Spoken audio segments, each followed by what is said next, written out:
हर महादेव, जय भोलेनाथ। नमस्कार, मैं साधना पांडे मार्गदर्शन पे आपका स्वागत करती हूँ। दोस्तों, आज हम सुनेंगे श्रावण महात्म्य में 8वां अध्याय। श्री गणेश जी का ध्यान करिए, गौरी जी का ध्यान करिए, महादेव शंख पार्वती का ध्यान करिए। कथा प्रारंभ करते हैं। ईश्वर बोले, हे सनत कुमार, अब मैं समस्त पापों का नाश करने वाले बुध गुरु व्रत का वर्णन करूँगा, जिसे श्रद्धापूर्वक करके मनुष्य परम सिद्धि प्राप्त करता है। ब्रह्मा जी ने चंद्रमा को राक्षसों के राजा के रूप में अभिषिक्त किया। किसी समय उनके रूप यौवन से संपन्न तारा नामक गुरु पत्नी को देखा। उसके रूप संपदा से मोहित होकर वह काम के वशीभूत हो गया। काम के वशीभूत होकर उसने अपने घर में उसे रख लिया। इस प्रकार बहुत दिन बीतने पर उसे बुध नामक एक पुत्र पैदा हुआ, जो बुद्धिमान, सौंदर्यशाली तथा सभी लक्षणों से युक्त था। गुरु बृहस्पति को ज्ञात हुआ कि तारा चंद्रमा के घर में स्थित है। तब उन्होंने चंद्रमा से कहा कि मेरी पत्नी को वापस कर दो। अनेक तरह से समझाने पर जब चंद्रमा ने तारा को वापस नहीं दिया, तब बृहस्पति ने देवताओं की सभा में जाकर देवराज इंद्र को यह वृत्तांत बतलाया और कहा, हे शुक्र, आप देवताओं के राजा हैं, अतः आप अपनी आज्ञा से आप उसे दिलवाएं, अन्यथा उस चंद्रमा के द्वारा किया गया पाप आपको निसंदेह लगेगा, क्योंकि शास्त्र निर्णय के अनुसार प्रजा के द्वारा किए गए पाप को राजा भी भुगतता है। पुराण में भी ऐसा कहा गया है कि दुर्बल का बल राजा होता है। गुरु का यह वचन सुनकर चंद्रमा ने कहा, मैं आपकी आज्ञा से तारा को तो दे दूंगा, परंतु इस पुत्र को नहीं दूंगा। शास्त्र के अनुसार विचार करके देवताओं ने उस बुध को चंद्रमा को दे दिया। इसके बाद गुरु को उदास देकर देवताओं ने उन दोनों को वर प्रदान किया, हे चंद्र, अब तुम घर जाओ। यह तुम्हारा भी पुत्र है और बृहस्पति का भी है। यह तुम्हारा पुत्र ग्रहों में प्रतिष्ठित होगा।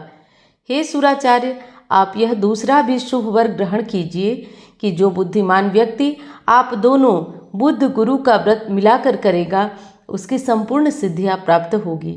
यह सत्य है, इसमें संदेह नहीं है। शंकर जी के लिए अत्यंत प्रिय इस श्रावण मास के आने पर जो लोग बुधवार तथा बृहस्पतिवार को पूजन व्रत करेंगे, उन्हें सिद्धि प्राप्त होगी। इस व्रत में दही तथा भात के नैवेद्य सिद्धि मूल में प्राप्त होते हैं। स्थान भेद से आप दोनों की मूर्ति लिखकर पूजन करने से भिन्न भिन्न फल की प्राप्ति होती है। यदि कोई हिंडोले के ऊपरी स्थान पर आप दोनों की मूर्ति लिखकर पूजन करे तो वह सर्वगुण संपन्न तथा दीर्घायु पुत्र प्राप्त करेगा। यदि मनुष्य कोषागार में मूर्ति को लिखकर पूजन करता है तो उसके कोष बढ़ते हैं और वे कभी क्षय को प्राप्त नहीं होता है। इस प्रकार पाकालय में पूजन करने से पाक वृद्धि और देवालय में पूजन करने से उनके कृपा प्राप्त होती है। शय्यागार में लिखकर पूजन करने से स्त्री का वियोग कभी नहीं होता है। धान्यागार में लिखकर पूजन करने से धान्य की वृद्धि होती है। इस प्रकार मनुष्य उन फलों को प्राप्त कर लेता है। इस प्रकार 7 वर्ष तक करने के बाद उद्यापन करना चाहिए। उद्यापन से पहले दिन अधिवासन करके रात्रि में जागरण करना चाहिए। स्वर्ण की प्रतिमा बनाकर विधि पूर्वक 16 उपचारों से पूजन करने से पश्चात तिल, घृत, चारु और अपामार्ग तथा अश्वत्थ से युक्त समिधाओं से होम करना चाहिए। अंत में पूर्णाहुति देना चाहिए। इसके बाद मामा भांजे को यत्नपूर्वक भोजन कराना चाहिए। इसके बाद ब्राह्मणों को अन्न, वस्त्र तथा भोजन जरूर कराना चाहिए। स्वयं भी भोजन करना चाहिए। इस विधि से 7 वर्ष तक करने पर मनुष्य सभी मनोरथों को प्राप्त कर लेता है। जो इसे विद्या की कामना से करता है, वह वेद व शास्त्र के अर्थों को जानने वाला हो जाता है। बुद्ध बुद्धि प्रदान करते हैं और गुरु बृहस्पति गुरुता प्रदान करते हैं। सनत बोले, हे भगवान, आपने जो यह कहा कि इस अवसर पर मामा भांजे को भोजन कराना चाहिए, यदि बताने योग्य हो तो इसका कारण बताइए। ईश्वर बोले, हे सनत कुमार, पूर्व काल में अत्यंत दीन तथा दरिद्र कोई 2 ब्राह्मण थे। वे मामा भांजे माने जाते थे। उदार पूर्ति एवं परिश्रम पूर्वक भ्रमण करते हुए वे दोनों किसी नगर में अन्न मांगने के लिए गए। उन्होंने घर घर में श्रावण मास में प्रत्येक वार को उस वार का व्रत करते हुए देखा, किंतु कभी भी बुध गुरु का व्रत नहीं देखा। तब उन्होंने बहुत देर तक परस्पर विचार किया कि सभी वारों का व्रत तो सर्वत्र दिखाई पड़ रहा है, किंतु बुध गुरु का व्रत कहीं नहीं दिखाई पड़ रहा है। अतः चूंकि यह व्रत अनुष्ठित है, इसलिए हम दोनों को चाहिए कि इस शुभ व्रत का अनुष्ठान आदरपूर्वक करें। किंतु हे सनत कुमार, इसकी विधि न जानने के कारण और इस तरीके से सोचने के कारण वे दोनों संशय में पड़ गए। तब रात्रि में उन्हें स्वप्न में इस व्रत की विधि दृष्टिगोचर हो गई।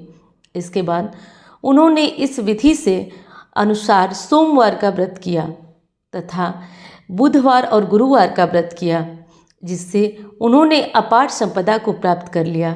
प्रतिदिन उनकी संपत्ति बढ़ने लगी और सभी लोगों को ज्ञात भी हो गया कि इस प्रकार 7 वर्ष तक करके वे पुत्र व पौत्र आदि से संपन्न हो गए। उसके बाद उनके घर और उनके ऊपर माता लक्ष्मी की कृपा हो गई और बुध व गुरु उनसे प्रसन्न होकर प्रकट हुए और उन्होंने उन दोनों को यह वर दिया, हम आप दोनों ने निमित्त इस व्रत को परिवर्तित किया है, अतः आज से कोई भी इस शुभ व्रत को करे और उस व्रत की समाप्ति पर मामा तथा भांजे को यत्नपूर्वक भोजन कराना चाहिए। इस व्रत के प्रभाव से सभी मनोकामनाओं की सिद्धि हो जाती है। अंत में चंद्र सूर्य पर्यंत उसका हमारे लोक में वास होता है। इस प्रकार से स्कंद पुराण के अंतर्गत ईश्वर सनत कुमार संवाद में श्रावण मास महात्म्य बुध गुरु व्रत कथन नामक 8वां अध्याय संपूर्ण हुआ। उम्मीद करती हूँ कथा आपको पसंद आई होगी। अच्छी लगे तो लाइक करिएगा, चैनल को सब्सक्राइब नहीं किए तो कर लीजिएगा और इस कथा को अधिक से अधिक शेयर करें ताकि लोगों का कल्याण हो सके। धन्यवाद। हर हर महादेव।